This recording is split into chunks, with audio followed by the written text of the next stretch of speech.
Perkenalkan, kita dari kelompok 13, yaitu beranggotakan Stefani Huta Barat, NIM 12 Rista Natalia 12 dan Nihayatul Amalia 12 Baik, kita dari kelompok 13. Di sini kita akan membuat program untuk menentukan pH tanah di sebuah daerah. Untuk pertama-tama, kita membuat header dari program tersebut, seperti gambar yang saya tunjukkan ini. Fungsi dari header adalah sebagai perpustakaan program. Untuk langkah selanjutnya, kita membuat tipe data yang akan digunakan untuk membuat programnya. Tipe data ini berfungsi untuk menampung variabel data yang diinput oleh user. Nah, variabel ini kita buat asam dan variabel basa menggunakan angka 7. Sedangkan pada variabel normal menggunakan angka 3 dalam kurung yang berfungsi sebagai array.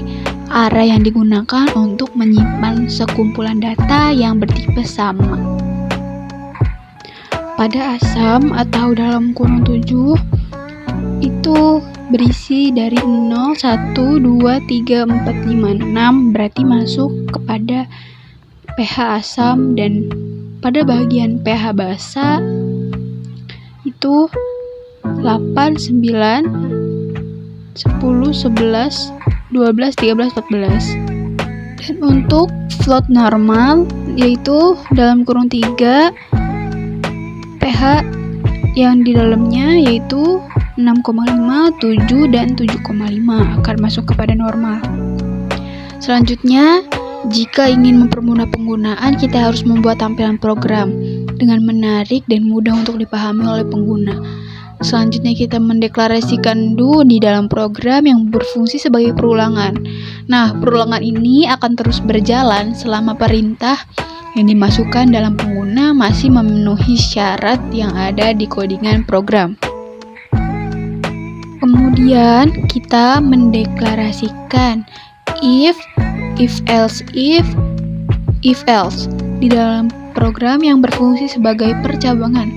Fungsi percabangan ini adalah melakukan perhitungan atau tindakan yang berbeda tergantung pada apakah kondisi boolean yang ditentukan pemrograman mengevaluasi benar ataupun salah.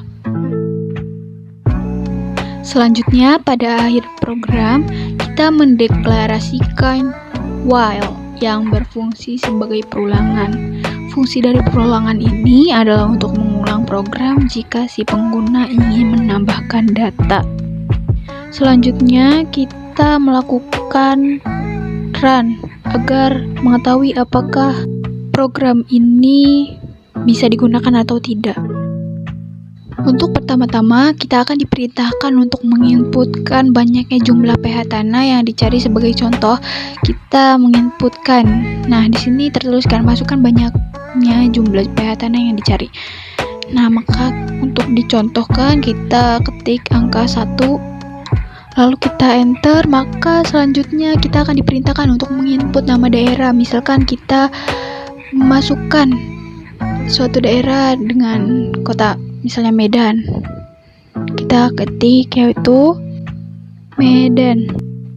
Lalu kita enter, maka langkah selanjutnya kita akan diperintahkan menginput besar pH tanah pada daerah tadi. Sebagai contoh, kita menginputkan angka 8 pada masukan pH tanah di daerah itu.